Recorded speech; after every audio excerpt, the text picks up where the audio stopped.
Skora. Again, I'm doing another Skora shoe.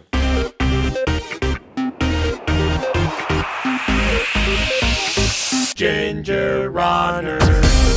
What's up everybody, Ethan Newberry here for another GingerRunner.com review. Today we are reviewing another shoe from Skora, the Skora Core. Oh, isn't that a fancy looking shoe? Now you guys might remember my Skora Form review. For those of you who didn't, I'll post that right there. It's a little annotation. For those of you who are on mobile, I'll probably put that link in the description. I liked it, I had some problems with it, but it was an overall good shoe. The Skora designers have been hard at work designing new shoes, and this is one of them. This is the Skora Core, and I like it. I have a couple of issues, and I will point those out in this review, because that is what I do. But for the most part, this shoe impresses me more than the Skora Form did, and I'll tell you why in just a sec. It's extremely comfortable. It has all the qualities and characteristics that I have come to know from Skora Running. It is an all leather shoe. The leather stretches and fits your foot like a glove. It's quality, it's durable, more durable than the Form, I would even say. It's pieced together very, very well. It's been a great trainer for me, especially for the speed workouts. I use this thing primarily for speed workouts, shorter distances, really working on form. The longest run of which was like just under 10 miles in this shoe, and I like it. Let's move on. Okay, here are the things I like about the Skora Core. The upper.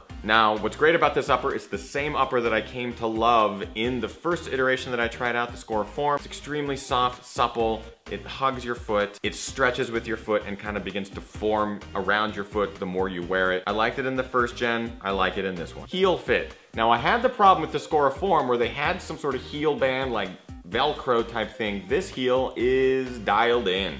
I don't have to worry about any sort of discomfort back there, slippage back there.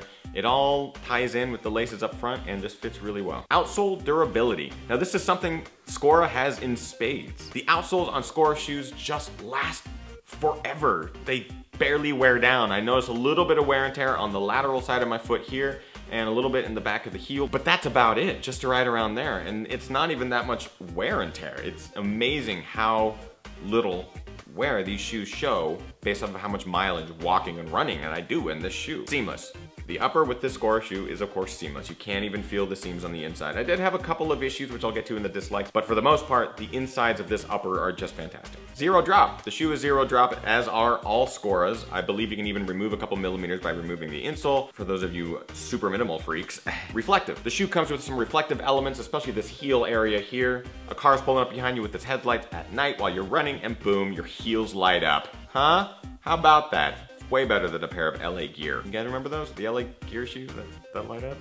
Kids love them. Laces. You guys got the laces right. Before, in the Skora Form, I had problems with the laces being way too long and way too many floppy pieces going off the sides of the shoe while I'm running. These laces are just right. Way to go, guys. Now, as I mentioned, there are a couple of things that I dislike. The insole. Holy crap. This insole, throw it away.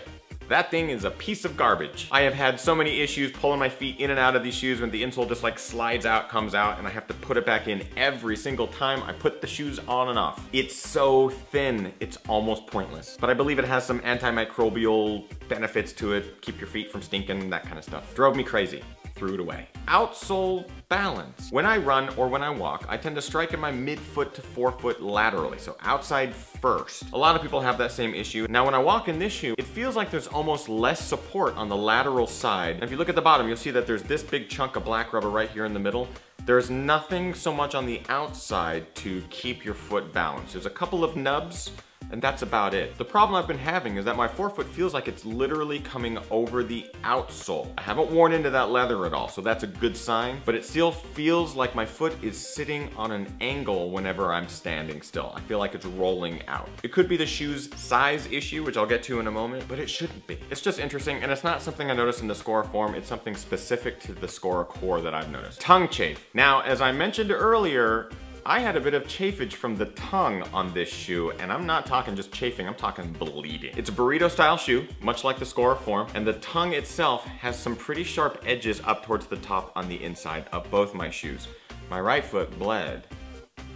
You know, like blood bad. But I sanded down the inside of that tongue just a little bit to make it a little bit smoother. I don't get the problem quite as much. Silver lining? Leather upper. I'm still not a big fan of leather as a material used in a shoe's upper, especially running shoes. But I knew what I was getting into with the Skora Core because I came from the Skora Form, knowing about the leather and how they use the leather. But it still caused some issues for me morally and temperature-wise. It was a hot shoe. On some of the really hot days here in SoCal during the summer, my feet were wet in there. It's much more breathable than the Skora Form, I will give them that. They have more holes with a better inside of the shoe material to help wick away moisture and let that foot breathe. Size, I wear an 11 in running shoes. Sometimes I have to size up to an 11.5. In Skoras, I now realize I wear a 10 and that still feels too big. I feel like I could get a 9.5 or a 9 and still feel like I'm gonna stretch into the shoe. The Skora Forms, I had a 10.5.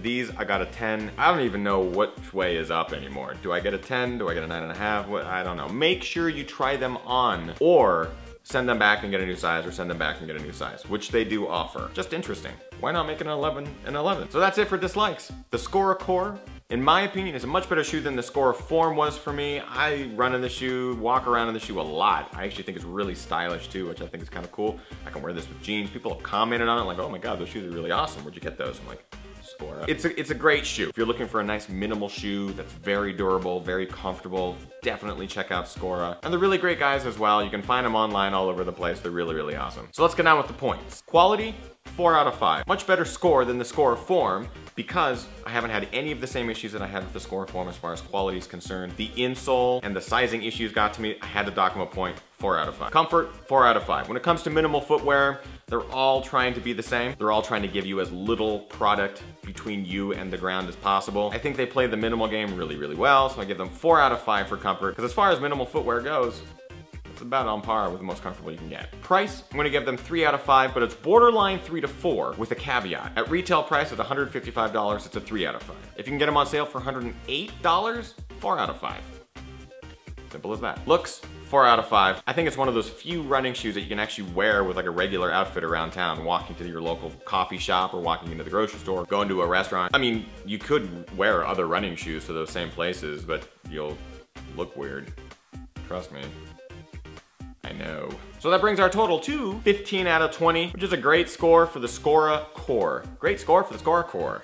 All right, try saying that 5 times fast. Go check them out, skorarunning.com. So that's it for today's review. What'd you guys think? Have you guys ever run in minimal footwear? Are you minimalists? Do you guys really not want a lot of cushioning in your shoe? If you are or have, let me know in the comments below. What shoes are you running in? Have you run in Skora specifically? If you guys like this video, share it, like, and favorite it. Also, be sure to subscribe to this channel, youtube.com/thegingerrunner. I'm doing new videos every single week, so you never know what you're gonna get. But it's always gonna be Ginger, so. And I'm on all the social networks, Twitter, @thegingerrunner, and of course Facebook, facebook.com/thegingerrunner. Over on Instagram, @EthanNewberry, and finally, gingerrunner.com, where I post reviews and blogs and race reports all the freaking time. Go check it out. I hope you guys are getting outside and training hard, racing harder, and partying the hardest. Train, race, beer. We'll see you guys next time. Bye.